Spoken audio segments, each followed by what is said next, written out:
Thank you very much, Dick, and welcome to Leilani Lanes. We're in Seattle, Washington for the third stop of the PBA Summer Tour coverage of the $70,000 Seattle Open. Working with me is my partner once again, Dick Davis, PBA Hall of Famer and the pride of Tinton Falls, New Jersey. And also, by the way, Dave, this goes to the winner. In addition to the $8,000 top prize, a replica of Dave Davis. I thought that was very appropriate. Thank you. Actually, it's a lady, whether you can tell or not. That's sweet Leilani. That is sweet Leilani. We've had a great week here, and you like high scoring, this is the place to be. Absolutely. The scores have been absolutely tremendous this week. I know we've had two 300 games, many games over 270. In fact, Marshall Holman just shot his fourth 279 game.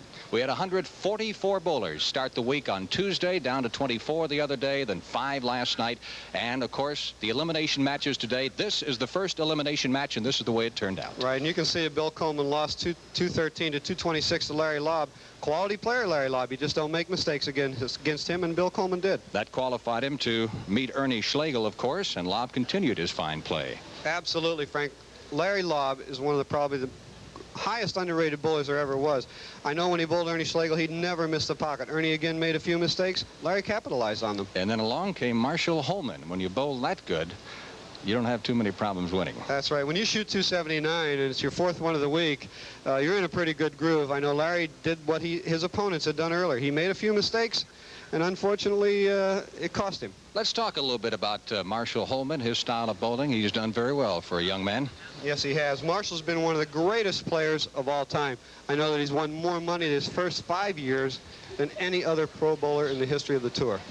And if this match upcoming between Holman and our #1 qualifier, Jeff Mattingly, is anything like the position round match last night, it's going to be something else. I definitely think so. You know, I'm really looking forward to bowling, Jeff, and I think that's why I pumped up so much against Larry, just to get a chance for a rematch with Jeff Mattingly, because last night he got me 257, 258. I felt I bowled a good game. He got a little bit of a break his first ball in the 10th, and I want a chance at him right now. Holman also has a reputation as being kind of the Jimmy Connors of the bowling world. His emotions are on his shirt sleeves, and he will show them to you, and occasionally he'll get in a little trouble with the crowd. Yeah, last night after the game, Marshall's a little upset, and they gave him a few boos, but it's not unusual for him. His nickname is H-Dog. I think that's short for hot dog. All right, here we go. Leaves that solid 10 to open up.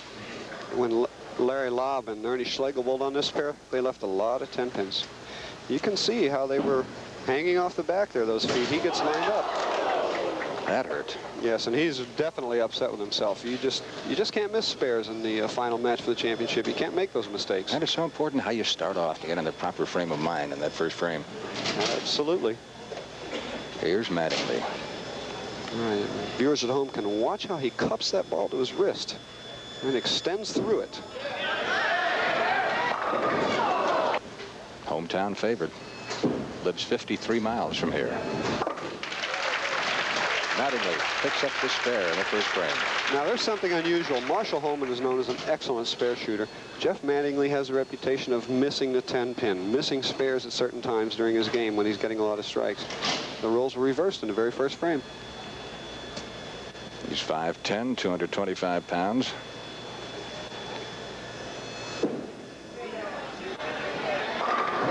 Beautiful. Well, it's just amazing how much that ball finishes in the last 15 to 20 feet. Holman, second frame. Comes back strong.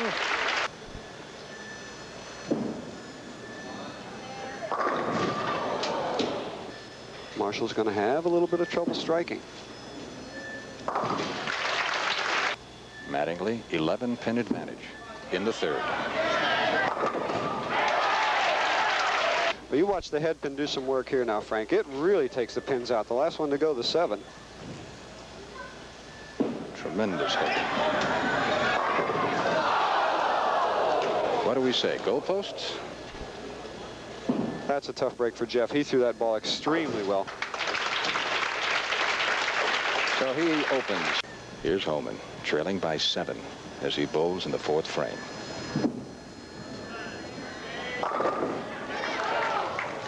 All right, too much speed there. Marshall knew it when he let go of it. He knew he threw that ball too hard and almost had the 5-7. You can watch how the ball absolutely glances off, bounces way out, and just touches the 7, or the 5 pin, excuse me, as it goes down.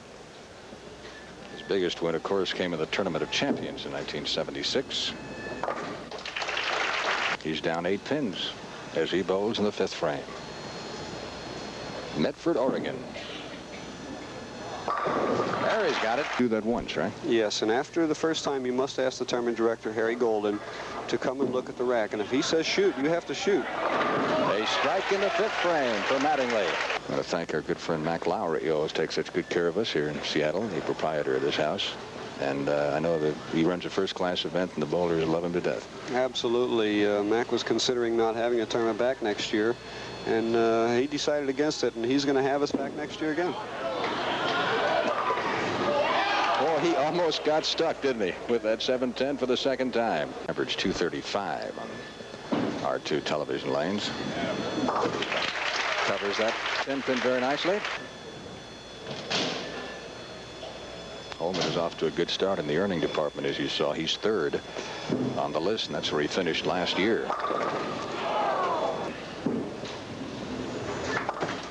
You know, the bowlers, like the pro golfers, have qualifying. You have your so-called rabbit squads who try to get into the tournament, and that's tough. All right, we had 150 bowlers bowling for only 62 spots this week. And again, the 10-pin.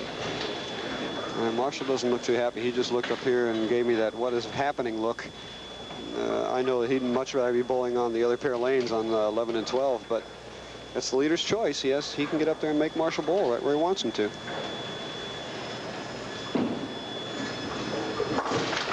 Again, picks up the spare, but not making up any ground right now. It is Jeff Mattingly by 9 pins. No, neither player so far has missed the pocket at all.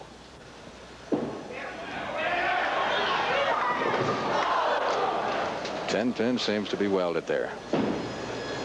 And he's 3rd in the Tournament of Champions.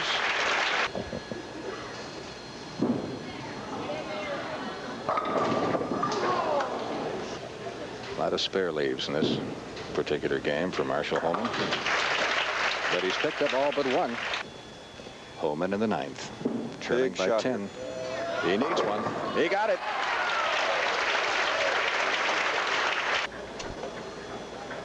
He allowed the first one. He's making him shoot this one. 9th frame. This man has a 10-pin advantage. Right. If Jeff strikes out in the 9th and 10th, it's a 216, and it's a sure win.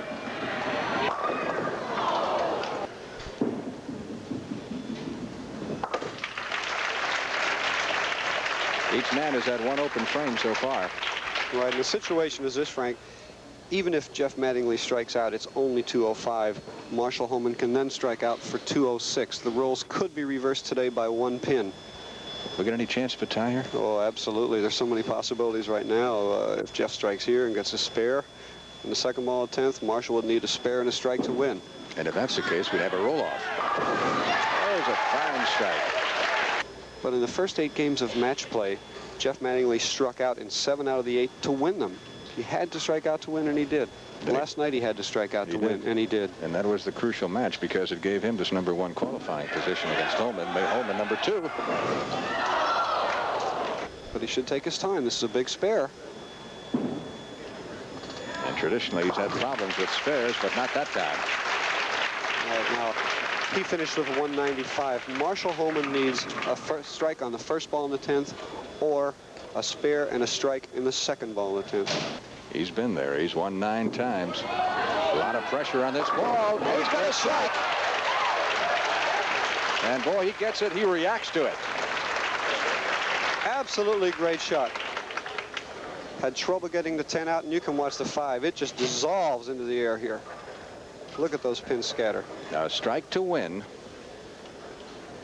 A 9 will give him a tie. 9 and a spare is a tie. And you know that Marshall's thinking about leaving that 10-pin.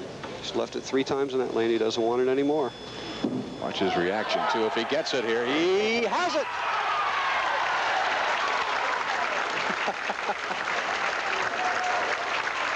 Boy, you don't think he's psyched up? Well, Marshall Holman is called H-Dog, and now you know why.